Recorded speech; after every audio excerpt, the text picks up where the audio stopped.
7 ways women destroy their men and their marriages. There's a moment that happens in dying marriages that nobody talks about. It's not the screaming. It's not the slamming doors. It's when a man stops trying to explain how he feels because he knows it won't matter anyway. He's sitting across from the woman he married, and there's this wall between them that wasn't there before. She's talking, but he's somewhere else entirely. Not angry, not planning to leave, just absent. That's when you know the damage is already done. Here at Brutal Relationship, we don't deal in surface-level relationship fluff. We're examining the real patterns that turn connection into distance, one subtle cut at a time. Now, most conversations about failing marriages focus on the obvious stuff, the cheating, the fighting about money, the dramatic blow-ups that make good TV. But the relationships that actually crumble, they fall apart in ways nobody notices until someone's already packing their bags.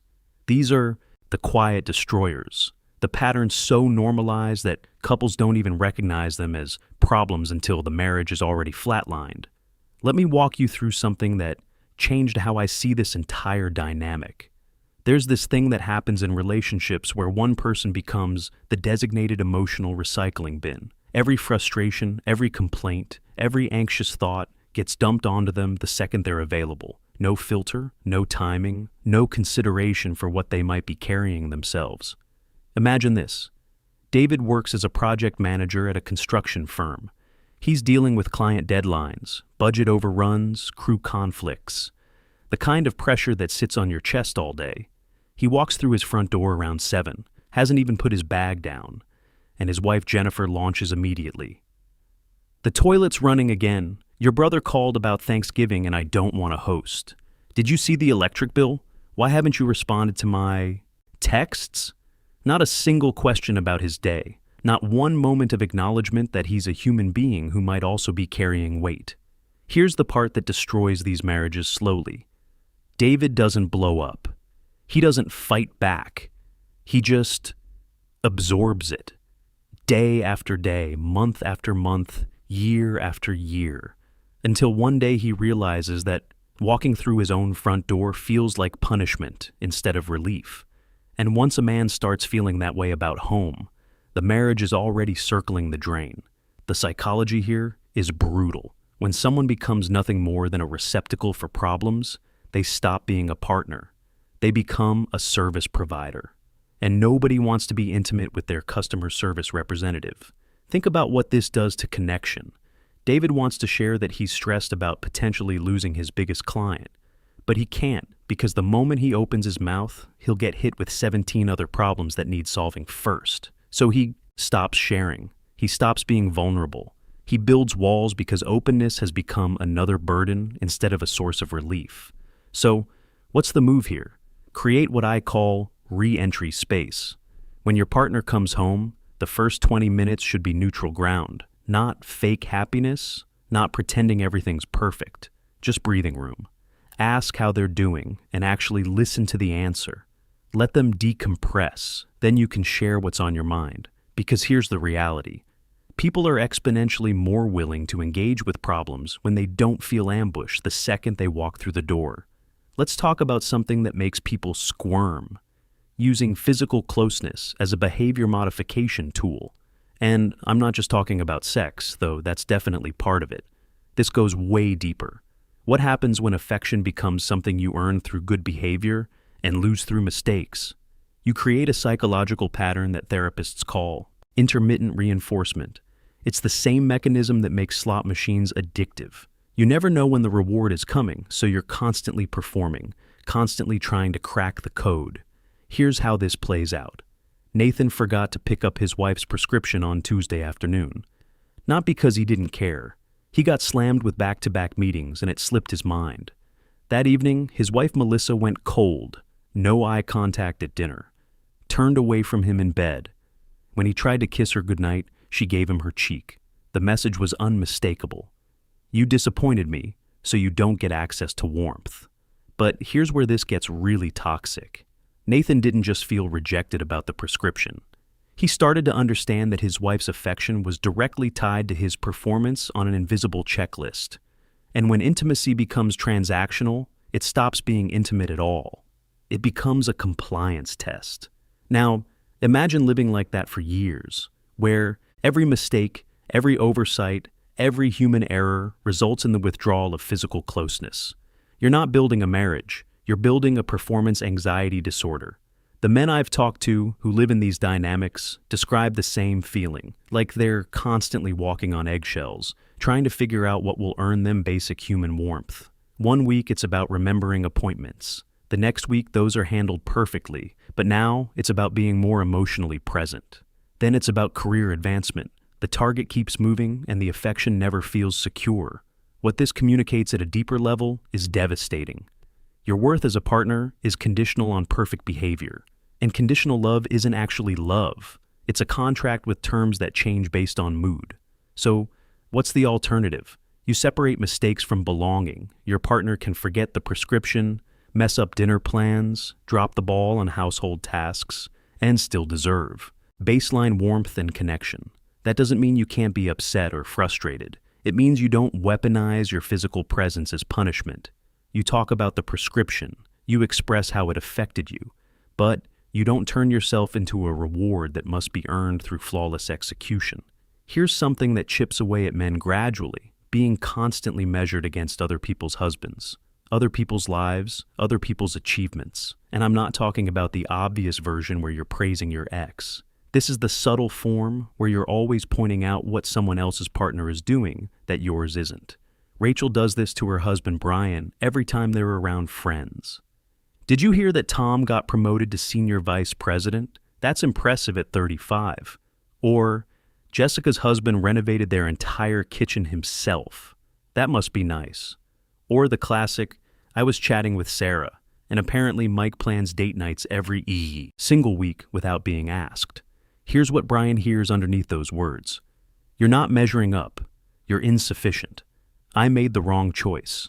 Every comparison is a small rejection wrapped in casual observation, and those small rejections pile up like sediment until they form a solid barrier between two people.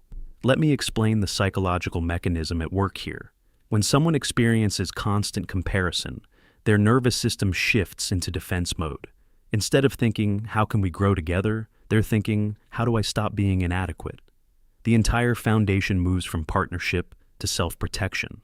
Brian told me something after his separation that stuck with me hard. He said, I could never just exist and have that be acceptable. There was always some standard I was failing to hit, and it changed depending on which couple she'd been around that weekend. I didn't stop loving her. I just couldn't spend my entire life feeling like a disappointing version of someone else. Here's what most women don't realize about this pattern. They're not trying to be cruel. They think they're making conversation or sharing observations. But from the receiving end, each comment lands like evidence of failure, and that evidence accumulates until the weight becomes suffocating. The interesting part? This behavior often comes from a place of anxiety about the relationship itself. Rachel isn't really thinking about Tom's promotion or Mike's date nights. She's anxious that her relationship isn't measuring up to some imaginary standard, and she's externalizing that anxiety through comparison. But her anxiety becomes Brian's daily indictment. So, what's the shift? Practice what I call specific appreciation. Instead of noticing what your partner isn't doing compared to others, notice what he is doing in his particular way.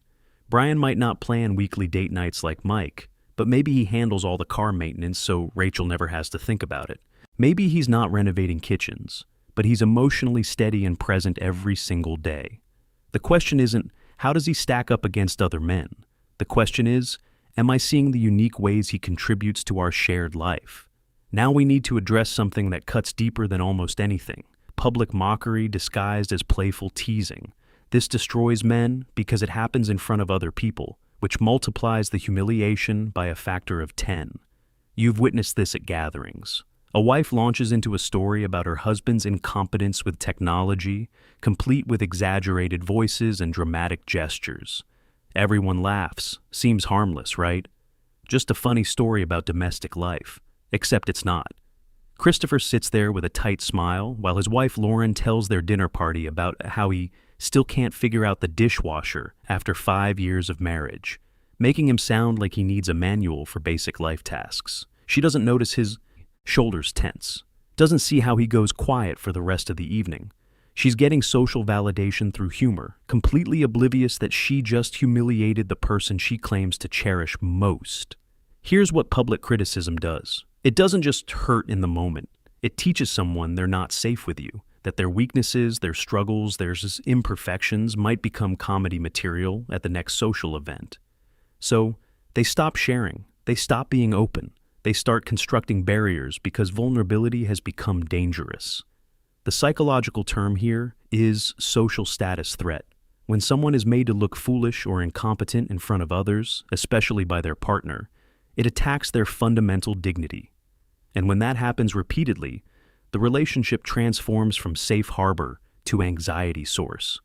Men in these situations start dreading social gatherings with their wives. They become withdrawn, quiet, or they overcorrect by becoming argumentative and defensive. Consider this question. Would you want to be vulnerable and open with someone who might turn your private struggles into public entertainment? Obviously not. But somehow, this behavior has been normalized as harmless banter or just joking around. Christopher eventually told Lauren he wanted a separation. She was blindsided. "I thought we were happy," she said. He responded with something that haunted her. "You've been happy. I've been humiliated. There's a difference." So, what's the answer? You guard your partner's dignity in public like it's sacred ground. The principle is straightforward. Celebrate publicly, address concerns privately. If Lauren has frustration about how Christopher loads the dishwasher, that's a conversation for their kitchen, not entertainment for their social circle. Your partner should feel more protected around you in public than they do with strangers, not less. Let's examine something that quietly poisons marriages from the inside, the systematic dismissal of a man's emotional reality. This shows up through phrases that seem minor but carry crushing weight. "You're overreacting." "That's not a big deal." "Why are you being so sensitive?" "Just move on already." Andrew works in emergency medicine. He came home visibly shaken one night after losing a patient he'd been treating for hours. He tried to process this with his wife, Vanessa. Her response, "But you save people all the time. Why is this one affecting you so much?" Then she immediately shifted the conversation to a conflict she was having with her sister. Here's what happens when a man's emotions are consistently invalidated. He doesn't develop thicker skin or greater resilience. He develops emotional detachment, not just from the relationship, but from his own internal experience. He learns that his feelings are inconvenient, irrelevant, or excessive. So he stops acknowledging them, at least externally. But emotions don't vanish when they're denied. They go underground. They transform into resentment, disconnection, and eventually complete shutdown. Andrew stopped attempting to share anything meaningful with Vanessa, not as punishment, but because he'd learned that vulnerability with her came at a cost he wasn't prepared to pay. Here's the interesting part. Women who dismiss their partner's emotions often do it because they're drowning in their own unprocessed feelings. It's not intentional cruelty. It's a desperate attempt to manage their own emotional overwhelm by refusing to hold space for anyone else's. But marriages can't survive when only one person's inner world matters. This creates what psychologists identify as emotional invalidation injury. When someone repeatedly tells you that what you're experiencing isn't real, isn't significant, or isn't justified, you start distrusting your own perceptions. Men in these relationships often describe feeling like they're crazy, like they're making mountains out of molehills, even when their responses are completely proportionate. The damage accumulates slowly. Andrew started questioning whether his reactions to anything were legitimate. He began second-guessing his instincts, his feelings, his assessments of situations, because the person who should have been his anchor kept telling him his internal compass was broken. So, what's the practice? You validate emotions even when you don't completely understand or agree with them. When Andrew shares his grief about losing a patient, Vanessa doesn't need to fix it or even fully grasp why this particular case affected him. She just needs to acknowledge it's real for him. "That sounds incredibly hard. I can see this really affected you." That's sufficient. That simple recognition builds connection instead of distance. You don't need to solve every emotional experience. Sometimes you just need to witness it without judgment. Now, we're entering territory that makes people genuinely uncomfortable. Financial control that treats a grown man like a fiscally irresponsible teenager.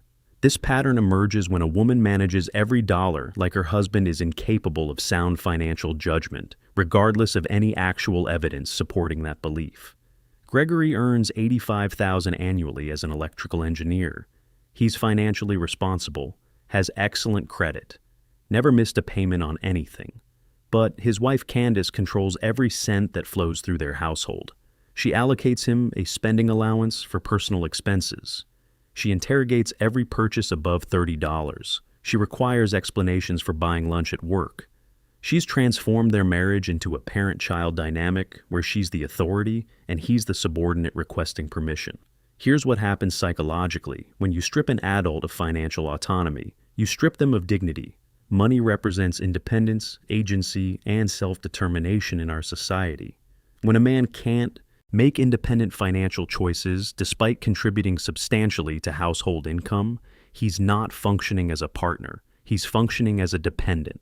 Let me break down the neurological impact. When someone is constantly monitored and questioned about their decisions, they develop what's called learned helplessness. They stop making choices altogether because the cost of making them, the interrogation, the judgment, the control, becomes unbearable. Gregory stopped buying things he genuinely needed, stopped suggesting activities he wanted to explore, stopped participating in financial discussions because every attempt resulted in an examination that made him feel incompetent. Think about this honestly. Would you remain in a relationship where you had to justify buying coffee, where your financial contributions were gladly accepted, but your financial independence was denied? The answer reveals everything about why this pattern demolishes marriages. Here's where this gets complex. Financial control usually stems from fear and anxiety, not malice. Candace grew up watching her parents lose their home to foreclosure, so she developed hypervigilant control strategies to feel secure. But her security came at the expense of Gregory's dignity, and eventually that price became too steep. Gregory didn't leave because of money. He left because being treated like a child in his own marriage was destroying his sense of self. When he tried to explain this, Candace accused him of being financially irresponsible and proving why she needed to maintain control, which only reinforced his decision to leave. So, what's the framework? You build financial systems based on mutual respect and collaborative boundaries, not unilateral control. If there are legitimate concerns about spending patterns, you address them as partners working toward shared objectives, not as parent disciplining child. You establish budgets together. You set agreed-upon limits together. And then you trust each other to operate within those parameters without surveillance and cross-examination. Trust isn't constructed through control. It's built through demonstrated reliability within a framework of reciprocal respect. The final pattern might be the most insidious because it presents itself as care and involvement, the complete erosion of a man's independence through constant participation. This manifests when a woman inserts herself into every choice, every friendship, every interest, every corner of her partner's existence under the banner of being engaged or supportive. Marcus wanted to take a woodworking class on Saturday mornings at a local community center. His wife, Diane, immediately had questions. Who teaches it? Who else is taking it?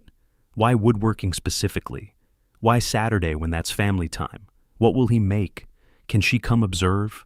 Within days, Marcus's straightforward desire to learn a new skill had become an exhausting negotiation that made him feel like he needed authorization to have interests outside their marriage.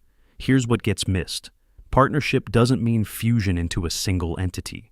It doesn't mean zero independent interests, friendships, or experiences. When a woman systematically dismantles every component of her partner's separate life, she's not creating intimacy. She's creating suffocation. Let me show you how this develops. Diane didn't wake up trying to control Marcus. She was anxious about disconnection, worried about drifting apart, terrified of being excluded. So she coped by involving herself in everything he did. But anxiety-driven involvement isn't genuine connection. It's codependency.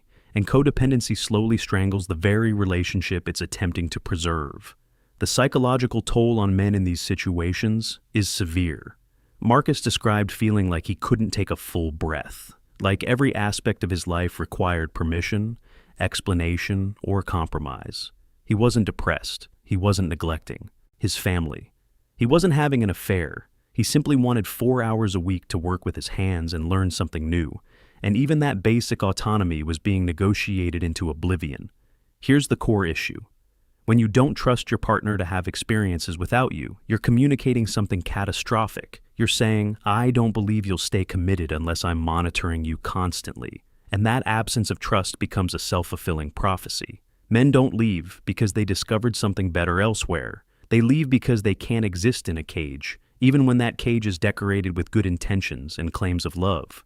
So, here's what connects all 7 of these patterns at their foundation. They're not really about the specific actions. They're about what those actions communicate at the deepest level. You're insufficient. You're untrustworthy. You're incapable. You're not valued as you are. And human beings, regardless of gender, cannot flourish in environments where those messages are constantly transmitted. The marriages that disintegrate don't explode because of one massive betrayal. They crumble because of thousands of tiny betrayals. The small rejections, the daily dismissals, the erosion of respect that happens so incrementally, neither person recognizes it until the relationship is already dead. The man who leaves isn't abandoning love. He's escaping the feeling of being a perpetual disappointment in his own home, of being treated like a problem requiring management rather than a partner deserving appreciation, of existing in constant inadequacy despite contributing everything he has. And the real tragedy, most of these patterns are completely reversible. They're not fundamental character defects or irreparable damage. They're learned behaviors that can be unlearned with awareness and effort, but only if there's genuine recognition. Only if there's willingness to examine honestly how we're showing up in relationships and ask ourselves the difficult question, am I building my partner up or am I dismantling them one interaction at a time? That question determines whether a marriage thrives or dies quietly in plain sight.